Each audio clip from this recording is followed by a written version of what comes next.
네, 안녕하세요. 반갑습니다. 코인아빠입니다. 자, 오늘 솔라나를 말씀드리기 앞서서 가장 먼저 이거부터 좀 말씀을 드리고 바로 넘어가도록 하겠습니다. 자, 먼저 놈이라는 코인이 하나 있습니다. 현재 핫 월렛이라는 게 있는데 뭐냐면 이제 코인을 보관하는 하나의 지갑이라고 여러분들이 보시면 되세요.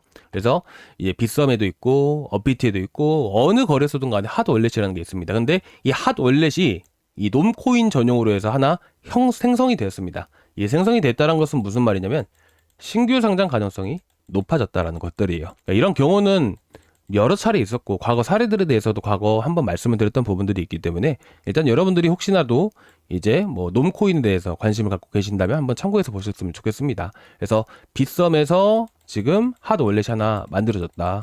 그래서 지금 현재 시간이 10월 21일 자 오후 3시 56분입니다. 한번 체크해서 한번 봐보시면 될 것 같습니다.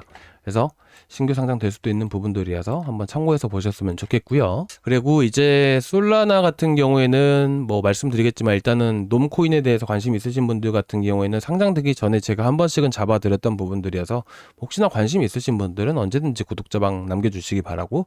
자, 먼저 일단 솔라나. 자, 최근 솔라나가 30만원 넘게 또 이제 반등을 보여줬지만 지금까지 또 지지부진한 흐름들이 많이 보여주고 있습니다. 이더리움도 마찬가지고 이제 솔라나도 마찬가지고 현재 이거 보시는 것은 솔라나의 CBD라고 여러분들이 보시면 되세요. 그래서 지금 보시게 되시면 계속해서 이전 상승했을 때 그리고 최근 떨어지고 나서부터도 계속해서 고래들의 매수세가 강하게 붙고 있구나 라고 여러분들이 보시면 될 것 같고요. 자, 그리고 지금 현재 상황 안에서는 계속해서 또 지지부진한 흐름들을 많이 보여주고 있다 보니까 또 많은 분들이 또 이제 또 지치시고 힘드시고 그러실 거라고 생각을 해요. 그래서 오늘은 좀 냉정하게 바라봤을 때 결국 이 솔라나라는 코인도 암호화폐 시장 안에 있는 하나의 코인이죠. 그러면 이 암호화폐 시장 크게 해가지고 암호화폐 시장 안에 영향을 미치는 이런 이슈나 이런 이벤트가 있었을 때는 당연히 솔라나한테도 영향을 미칠 수밖에 없게 됩니다. 그렇기 때문에 최근 하락을 했을 때도 관세에 대한 이슈 때문에 하락을 하고 또 일시적으로 반등을 했다가 관세에 대한 부분들이 계속해서 또 불확실성이 지속되고 있다 보니까 이런 흐름들이 나오고 있죠. 그래서 오늘은 이제 언제쯤 또 솔라나가 다시 한 번 더 강세를 보이고 또 상승이 나올 수 있을지에 대해서 좀 말씀을 드리고자 합니다. 여러분들이 너무 복잡하게 생각하실 필요 없고 딱 요것만 여러분들이 보시면 된다라고 생각을 하셨으면 좋겠습니다. 그래서 오늘 솔라나에 대해서 말씀드리기 앞서서 가장 중요한 부분들은 결국 솔라나 가격에 영향을 미치는 이슈들. 그 이슈는 첫 번째로 CPI, 그죠?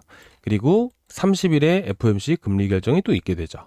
그리고 이번 주에 또 뭐가 있죠? 보시는 것은 이제 저번 주에 나왔던 기사입니다. 그래서 저번 주를 기준으로 했을 때 부총리와 재무장관이 내주. 자, 그러면 이제 저번 주를 기준으로 해서 내주니까 이번 주에 만난다라는 부분들이에요. 그래서 만나가지고 관세에 대한 협상을 한다라는 부분들이고 실질적으로 이제 트럼프와 이제 시진핑이 만나기까지는 시간이 좀 더 남았잖아요. 근데 사실상 협상은 얘네 둘이서 합니다. 협상은 얘네 둘이서 하고 도장은 걔네 둘이서 찍는 부분들이라서 이번 주에 목요일 내지 금요일 정도에 협상이 진행될 가능성이 높다라고 생각을 하는데 협상이 진행된다면 결국 이에 대한 결과치가 이게 어떻게 보면 상당히 중요하게 되겠죠. 자, 이런 관세에 대한 부분들이 시장에 영향을 미치면서 솔라나도 이런 지지부진한 흐름들을 또 보여주고 있고, 그죠?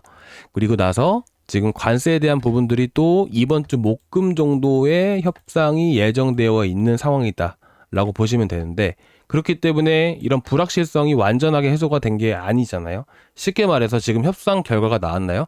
협상 결과가 100% 좋게 나온다라고 확신을 하는 것은 어렵습니다. 그렇기 때문에 투자자 입장에서 봤을 때 협상이 잘 될 것이다 라고 판단을 하는 사람이 있을 것이고 안 된다라고 판단을 하는 사람들도 분명히 있을 거란 말이죠. 그렇다 보니까 협상 기일이 다가오면 다가올수록 어떻게 될까요? 뭐 당연히 협상이 잘 될 것이다 라고 생각하는 투자자들은 바닥에서 매수세가 들어올 것이고 반대로 이렇게 상승을 했을 때 이제 협상이 잘 안 될 것이다 라고 판단하는 투자자들은 숏 포지션을 취하거나 매도를 할 겁니다. 그렇기 때문에 이런 상승과 하락이 제한된 흐름들 안에서 횡보하는 흐름들이 나온다라고 하는 겁니다. 그래서 확실하게 이번 목금 정도의 결과가 상당히 중요하다라고 저는 생각을 하고 있고 이에 따라서 결과에 따라서 이번 주 주말 정도에 다시 한 번 더 강세를 보이느냐 아니면 다시 한 번 더 박스권을 계속해서 유지를 해주냐 이런 여부가 결정이 될 것으로 저는 생각을 하고 있습니다. 그래서 현재 위치에서 27만 원 구간들은 결코 떨어지지 않을 자리라고 저는 생각을 하고 있고요. 그리고 마찬가지로 이번 주에 또 금요일 날은 또 CPI가 발표가 되게 되죠. 그래서 이번 주 금요일 날 CPI가 상당히 큰 영향을 미치게 되는데 한 가지만 먼저 말씀을 드릴게요. CPI보다 더 중요한 게 뭐가 있을까요? 물가 지표 안에서 PCE죠. 개인 소비 지출 물가 지수예요. 결국에는 이제 CPI가 아무리 높게 나온다 하더라도 예를 들어서 PCE가 안정된 흐름들이 나오게 된다면 시장은 오히려 상방으로 이끌 가능성이 높다라고 생각을 합니다. 그래서 일단 CPI부터 우리가 살펴볼 건데 지금 보시는 것은 자 클리블랜드 연방준비은행의 인플레이션 나우캐스팅 차트입니다. 그래서 인플레이션, 물가에 대한 부분들이 예상치를 나타낸다라고 보시면 될 것 같아요. 그래서 지금 9월, 자 이제 9월치가 10월 달에 발표가 되는 거잖아요. 그래서 9월 30일치를 기준으로 봤을 때 코어 CPI가 3.38%, 자 그리고 CPI 인플레이션이 3.22%입니다.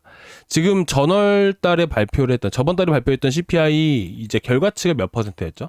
2.9%예요. 그리고 지금 보시는 CPI는 3.22%입니다. 0.3%면 꽤나 크게 올라간 거예요. 그렇죠?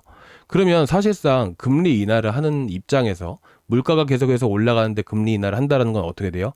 물가 상승 압력을 불어 넣어주는 부분들이어서 사실 이론적으로 봤을 때는 어떻게 됩니까? CPI, 자 물가 자체, 금리 자체를 내릴 수가 없겠죠. 근데 지금 어떤 상황이죠? 셧다운이 끝났나요? 셧다운이 끝나지 않았습니다. 셧다운을 진행한 이유가 뭘까요? 저는 이렇게 생각합니다. 의도적으로 트럼프가 셧다운을 일으켰다라고 생각을 해요. 그래야지만 트럼프가 원하는 것은 뭐죠? 금리 인하잖아요. 그렇기 때문에 현재 물가 상태로만 봤을 때는 금리를 내릴 수가 없기 때문에 셧다운을 계속해서 지속적으로 하고 있는 상황이다라고 저는 생각을 합니다. 그런데 지금 이렇게만 봤을 때는 물가가 문제가 되는 것은 확실합니다. 그런데 결국 가장 중요한 거는 PCE라고 말씀을 드렸잖아요. 근데 PCE 수치를 보니까 어떻게 되나요? 자, 9월 30일 기준으로 해서 2.8% 안정된 흐름들을 보여주고 있습니다. 자, 그렇게 되면 현재 금리 인하를 했을 때 10월 말에 금리 인하를 했을 때 어떤 성격을 띨 수가 있을까요? 침체성으로 어거지로 하는 금리 인하가 될까요?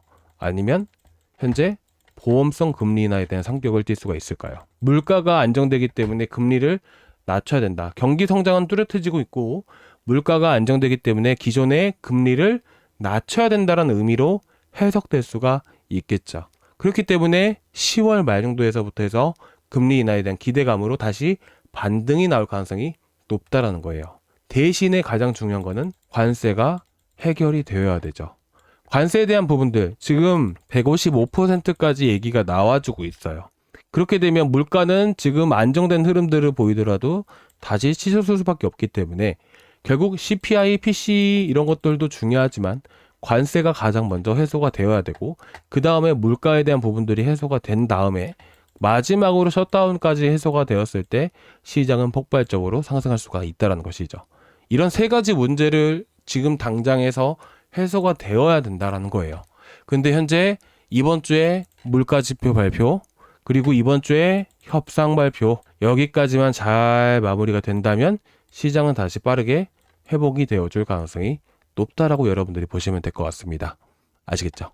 자, 그리고 제가 뭐 솔라나는 아니지만 솔라나도 어찌됐든 암호화폐 시장 안에 한 축이죠. 그렇기 때문에 뭐 솔라나를 보는 건 중요한 거지만 중요한 거는 비트코인을 먼저 봐야 되는 게 맞겠죠. 왜냐면 비트코인을 제외한 나머지는 다 알트코인이고 비트코인을 기축으로 삼아서 시장은 움직이고 있다는 것은 여러분들도 다 알고 계시는 사실일 겁니다.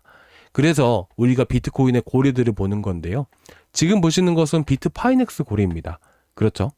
비트파이넥스 고리들을 보는 이유가 있습니다. 제가 이것들은 항상 이전부터 여러분들께 말씀을 드리고 소개도 많이 해드렸었던 이런 지표인데 이걸 이제 보는 방법도 제가 좀 이따 말씀드리겠지만 왜 봐야 되는지부터 여러분들이 한번 보셨으면 좋겠어요. 이전에 비트코인이 계속해서 조정을 받고 횡보하는 흐름들 안에서 고리들의 물량은 계속해서 늘어났습니다. 그리고 나서 이렇게 보시다시피 비트코인이 급등함에 따라서 어떻게 되죠? 물량이 정리가 되는 것을 확인할 수가 있었습니다. 그리고 나서 비트코인이 조정을 보이고 있는 과정에 고리들은 물량을 매집을 했고요. 그런 다음에 또 급등이 나와줬었죠. 급등이 나오는 안에서 이렇게 비트코인의 물량들을 또 처리를 했고 지금 현재 또한 계속해서 확보 중에 있습니다. 저는 이거를 2019년도부터 해서 봤습니다. 2019년도부터 해서 제가 어떻게 찾게 됐는지도 뭐 간단하게 뭐 말씀을 드렸던 부분들이어서 지금 보시는 코인아빠의 시장경제 사이트가 있습니다. 여기서 암호화폐 정보 사이트라고 보이실 거예요. 여기서 첫 번째 칸을 클릭을 하시면 이렇게 고래 확인 방법, 설정 방법들을 제가 이렇게 다 올려드렸었어요. 그래서 여러분들이 한번 이제 도움이 많이 되실 수 있는 정보들이기 때문에 한번 참고해서 보셨으면 좋겠고요. 이 사이트는 제가 고정 댓글란에 남겨드릴 거예요. 고정 댓글란도 한번 참고해서 보셨으면 좋겠습니다. 그리고 이런 정보들은 모두 제가 웬만하면 구독자방에다가 다 올려드리고 있으니까 비파 고래뿐만 아니라 혹시 이더리움 들고 계신 분들은 이더리움 고래들도 확인을 할 필요가 있겠죠. 현재 보시면 물량 모아가고 고점 나오니까 털어내고 다시 조정 나오는 과정 안에서 물량 모아가고 현재 물량 다 털렸나요? 물량 다 매도했나요? 아니죠. 그래서 저는 솔라나도 그렇고 이더리움, 비트코인 마찬가지로 고점이 나오지 않았다라고 생각을 하는 편입니다. 그래서 여러분들 이런 정보들은 구독자방에 있기 때문에 구독자방은 한 번씩 참고해서 보셨으면 좋겠습니다. 제가 오늘 저녁에 고래 보는 방법들이 한 4-5가지가 더 있어요. 싹 다 정리해가지고 구독자방에 먼저 올려드리도록 하겠습니다. 자, 오늘 여기까지 간단하게 좀 말씀을 드렸는데 조금이나마 도움되셨으면 구독과 좋아요 한 번씩 부탁드리도록 하겠습니다. 감사합니다.